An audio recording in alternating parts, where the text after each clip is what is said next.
The young moviegoers began looking for new films to see week after week. The films they championed had at least two things in common. They were flops, these pictures, when they were first released, and they embraced anti-establishment attitudes that were popular with young people. They're coming to get you, Barbara.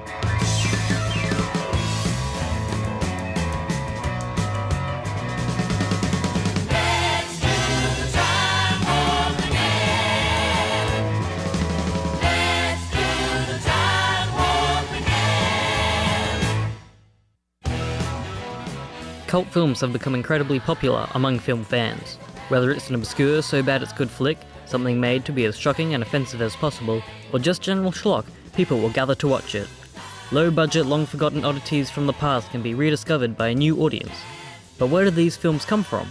And who would spend countless hours rewatching the same bad movies over and over again? And what does spoons have to do with it?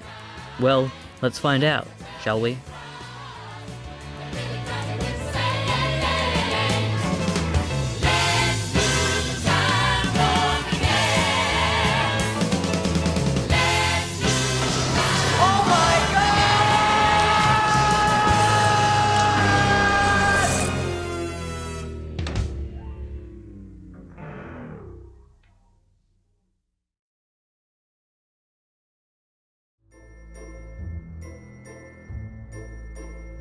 In order to figure out why I, and so many other people, love to watch bad movies, I decided to consult some experts. To define a cult film is rather hard, and I've had a lot of people dispute this over the years, but I definitely think it's a film that's often been marginalised by the mainstream audiences, and it might end up, it might be a film that had a lot of money put into it, but ended up getting no audience at all. But 30 years later, you've got hundreds of people still flocking to see this movie. So I think a cult film, it had to have something unique, something a little bit different. It's so hard to pinpoint what actually is a cult film, but I definitely think it had to have some sort of obscure, unique point about it, whether it be in the actual end product or perhaps behind the scenes trivia. Well, a cult film for me is really about community and people coming together to watch a film that most people haven't heard of or seen a lot. So it's a very small group of people coming together to enjoy a movie, often that is very low budget. Well, my favourite cult film is, like many people, a 2003 film, The Room, starring, directed, produced and written by the mysterious Tommy Wiseau. Hi, babe. I just love the absolute over-the-top acting throughout the film and the way that he clearly doesn't know how to use the camera because certain shots are blurry, out of focus and not framed properly. Everybody betrayed me. I fed up with this world. Now, screenings of The Room are not possible, I believe, without having some of these on your way in. Now, you're probably wondering, what are the screens for? Now, there are scenes in the movie where there are cutlery or spoons framed, and whenever that's seen, the audience throw these at the screen. And definitely another way for them to get involved and takes the screenings to a whole other level. Now, the one cult film that has gained the strongest hold on its audience is the Rocky Horror Picture Show. Rocky Horror was a financial bust in its first engagements nationwide, but after theater owners started playing the film only on weekend nights at midnight, Rocky Horror became much more than a movie. It became an event. Every theater where it plays becomes something like a nightclub. Oh, I have such a great top 10 list, but I'd have to say my top two favourite cult films of all time would be the Rocky Horror Picture Show from 1975 and Beyond the Valley of the Dolls from 1970. They're actually quite in the middle there. And I think being cult 70s rock movie musicals, I suppose that's very much the vein of the sort of stuff that I like. So they would be the two that would lead out. And I definitely recommend people tracking them down to watch them if they haven't already. I've seen the Rocky Horror Picture Show 137 times as of tonight.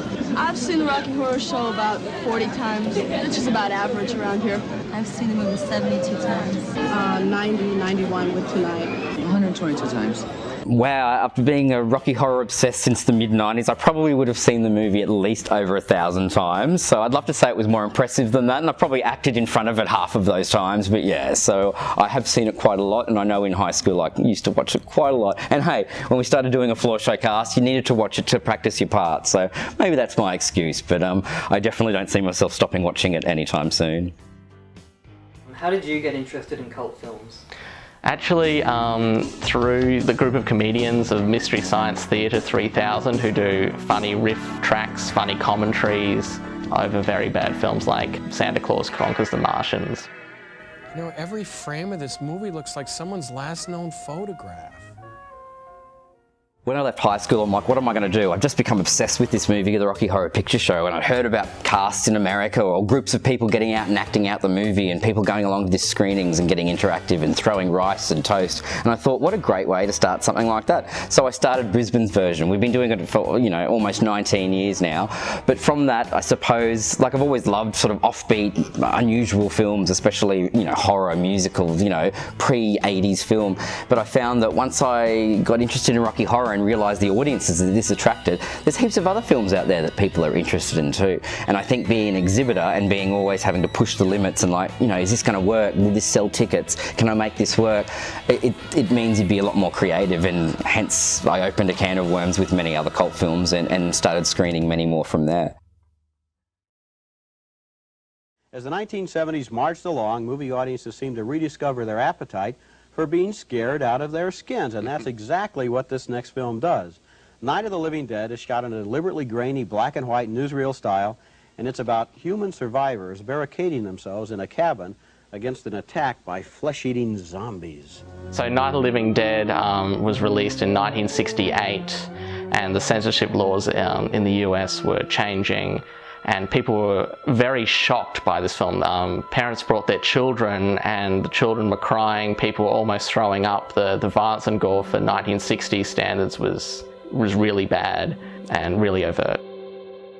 Audiences have been much more accommodating to violence and gore. What shocked people in 1960s barely shocks us now. So movies of that nature have become more violent. Much more violent since then. And also audiences love coming together to watch films where they can participate. And horror is one of those genres where the audience's reaction really is important to the genre itself.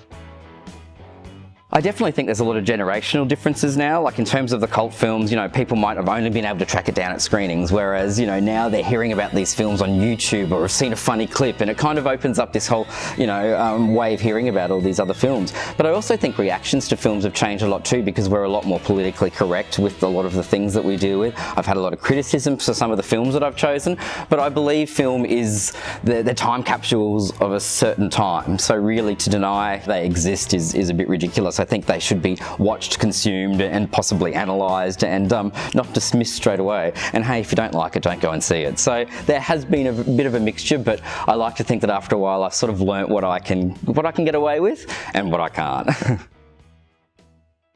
Maybe the whole sense of reunion is more important maybe than the film, because when they come time after time, when they see the film, they are, in a sense, rejecting what goes on outside the theatre.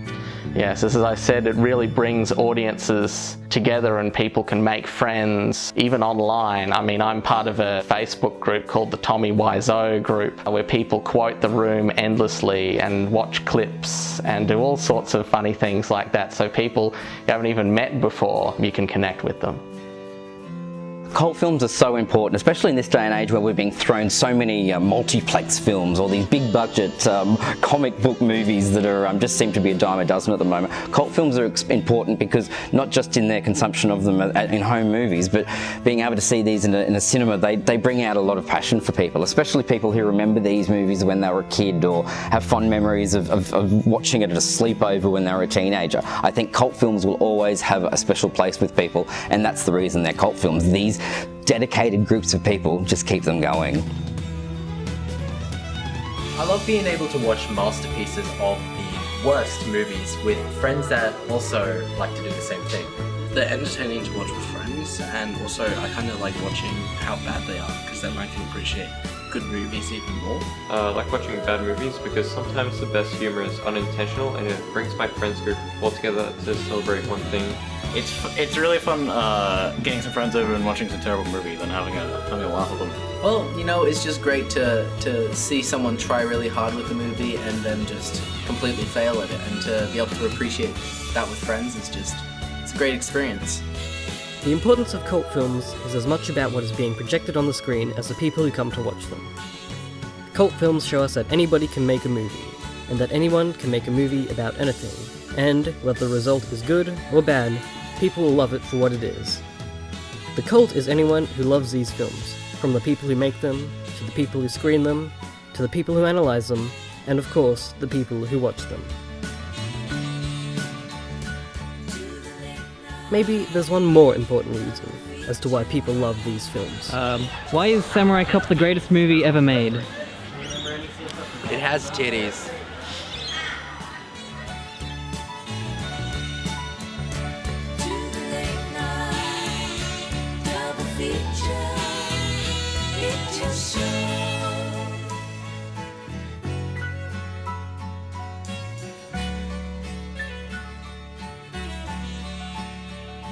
To the